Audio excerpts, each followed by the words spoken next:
the broader issue is that the world is facing economic challenges. And for us, last time we faced these kinds of challenges was in 2008 during the recession.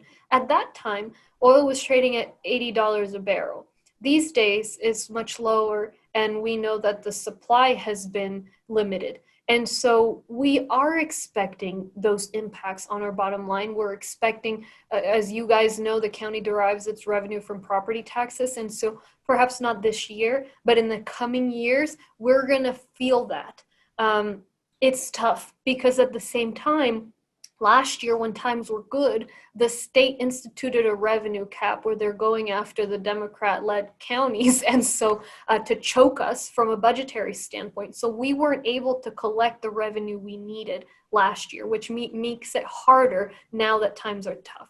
And so what we're doing about that, from a county fiscal responsibility standpoint, is in many ways what we were already doing, which is to be as smart as possible about the way we budget. When I got here the first budget cycle, I got a one-pager for every department of all of our 23 departments. And it was basically, their request was whatever they got last year plus 2% for inflation.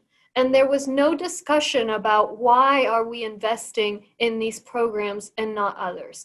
And that's just not the way it should be. So we've switched out the budget director. We've brought in outside experts to evaluate all the county processes, the county structures. We are designing a participatory process for budgeting, particularly on criminal justice, but more broadly. And this also takes time to implement, but we've changed it already last year. We're going to do even better this year, so that when these requests come in, we're investing in programs that we know are proven, or at least we've determined how we're going to measure the success. For example, a criminal justice program shouldn't be measured by how many people you arrest, because then the incentive is just to go out and arrest everybody. It should be measured by recidivism rates. It should be measured by its creative metrics that have already been developed elsewhere. So that's one. The other part we've looked at is the toll road. You guys may have heard. So there was toll road funds that were just sitting there.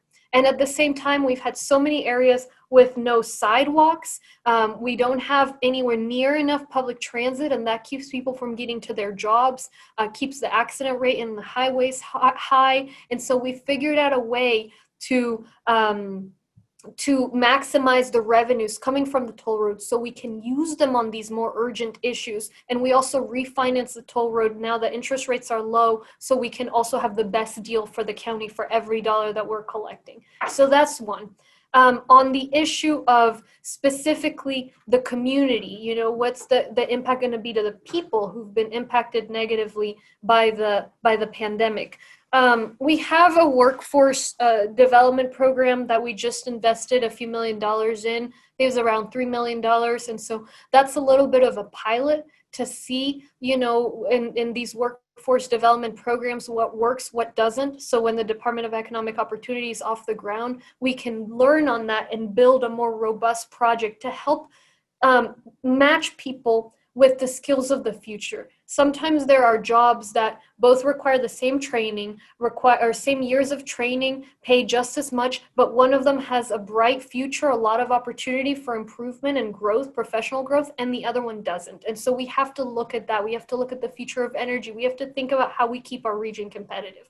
Further than that, we've given hundreds of millions of dollars to individuals in our community to help get them through this tough times. Harris County got about $250 million from the federal government in CARES Act dollars to help the community through COVID, where other levels of government, other areas around the country have used those dollars to plug their budget holes. We've used it all out for the community. So some of it has gone to testing and contact tracing, but a lot of it has gone to rental assistance, to direct financial assistance, where we gave the lowest income families, it was up to $70 million that we spent on that, to spend on whatever they needed. If they needed food, if they needed childcare, if they needed rent assistance. We did millions of dollars for domestic violence, $30 million for schools, so they can invest in computers and hotspots. Once we get done with that, we'll work on computers and hotspots for workers. I know that was part of the question, that folks can't work from home.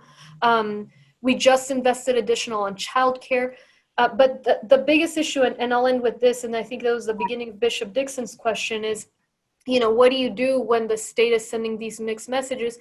And that's the fundamental question. Is the reason we're going through such a hard time is, it's going to be a new normal. It's not going to be like usual, but we would be handling it much better if we had a consistent plan based on numbers. And that's where I've tried to stick to our threat level system that was carefully designed. Of course, I can't implement it, but I'm not going to go with the wind of, the political winds. And obviously that's what makes it hard, because when there isn't a strategy, when the state doesn't let us do what we know is right, it takes a lot longer to bring down those numbers, it takes a lot longer to recover. And all we have is this constant ping pong that we're in crisis, now we're not in crisis, we're open, we're shut. And so that's a challenge, but the community can help work together by being very responsible, recognizing we're still in the middle of a pandemic.